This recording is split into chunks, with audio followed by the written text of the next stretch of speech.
Thank you very much. Thank you.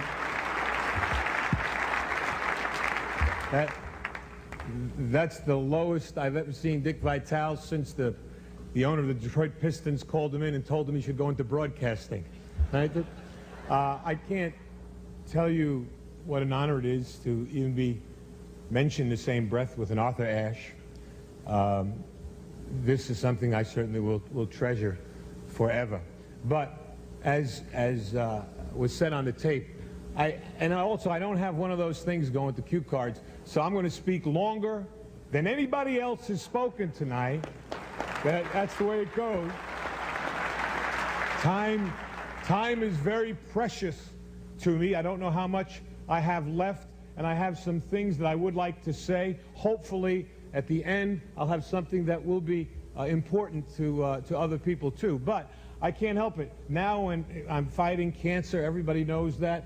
And people ask me all the time about how you go through your life and how's your day. And nothing has changed for me. As Dick said, I'm a very emotional, passionate man. I can't help it. That's being the son of Rocco and Angelina Valvano. That just comes with the territory, right? We hug, we kiss, we love. And when people say to me, how do you get through life or each day, it's the same thing. To me, there are three things we all should do every day. If we do this every day of our life, you're going to have, what a wonderful, number one is laugh. You should laugh every day. Number two is think. You should spend some time in thought. And number three is you should have your emotions moved to tears. Could be happiness or joy. But think about it. If you laugh, you think, and you cry, that's a full day. That's a heck of a day. You do that 7 days a week, you're going to have something special. And so, I can't help.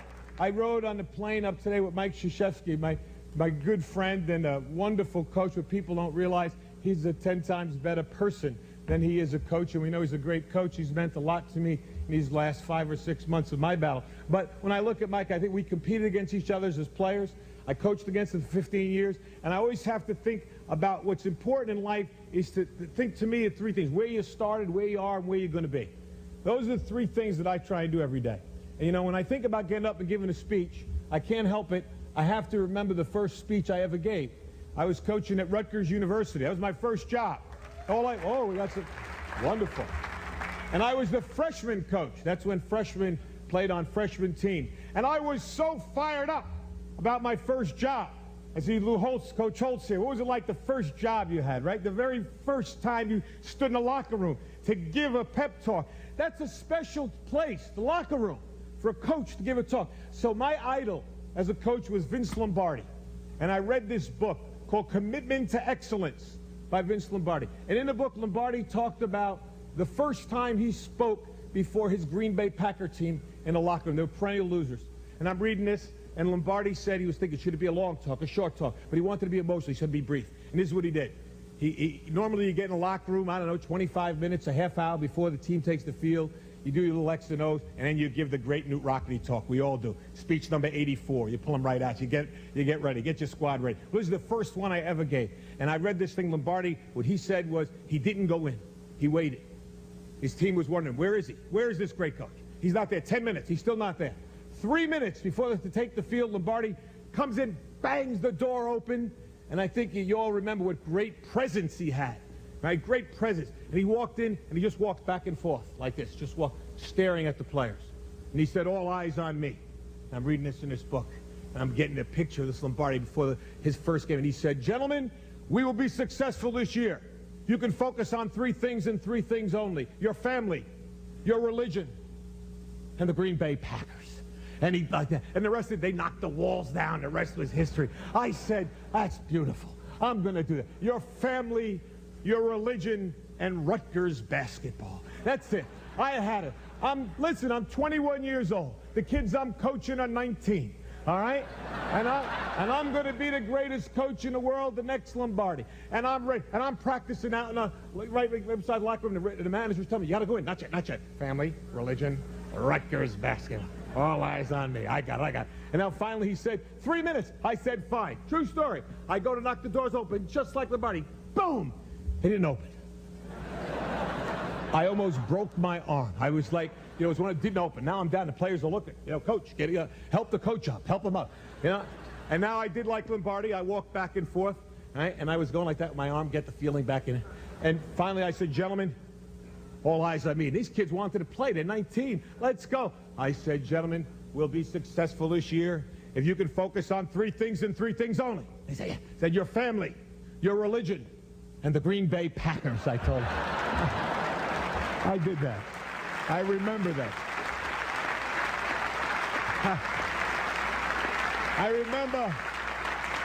I remember where I came from. It's so important to know where you are. And I know where I am right now. How do you go from where you are to where you want to be? And I think you have to have an enthusiasm for life. You have to have a dream, a goal. You have to be willing to work for it. I talked about my family. My family is so important. People think I have courage. The courage of my family is my wife, Pam, my 3 daughters here, Nicole, Jamie, Leanne, my mom, who is right here, too. And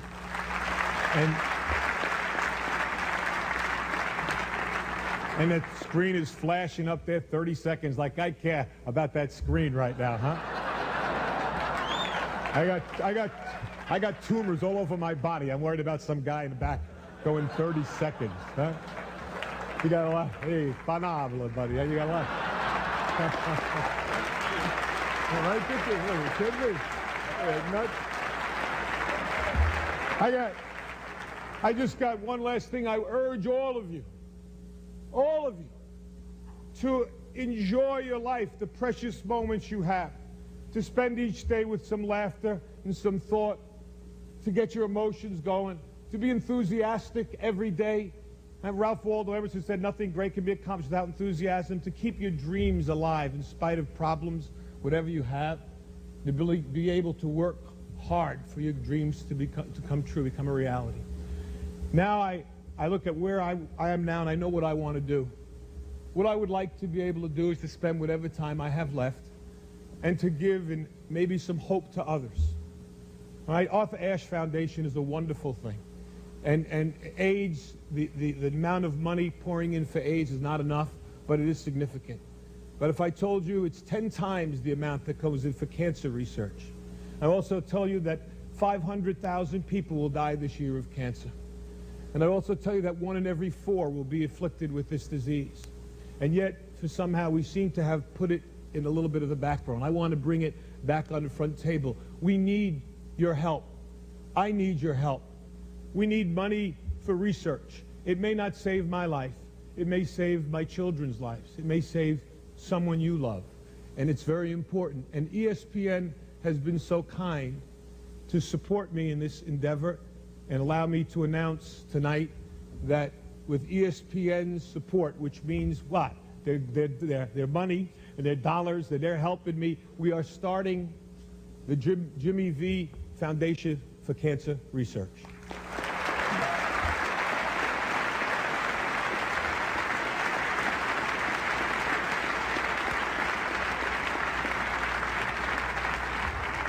And its motto is, don't give up, don't ever give up. And that's what I'm going to try to do. Every minute that I have left, I will thank God for the day and the moment I have. And if you see me, smile and maybe give me a hug, because that's important to me too. But try, if you can, to support, whether it's AIDS or the Cancer Foundation, so that someone else might survive, might prosper, and might actually be cured of this dreaded disease.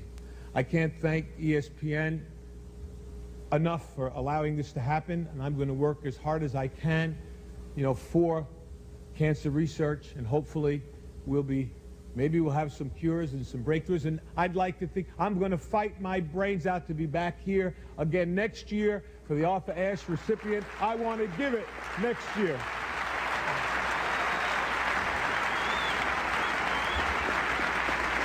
I know I've got to go. I've got to go, and I've got one last thing. I've said it before, and I'm going to say it again. Cancer can take away all my physical abilities. It cannot touch my mind, it cannot touch my heart, and it cannot touch my soul. And those 3 things are going to carry on forever. I thank you, and God bless you all.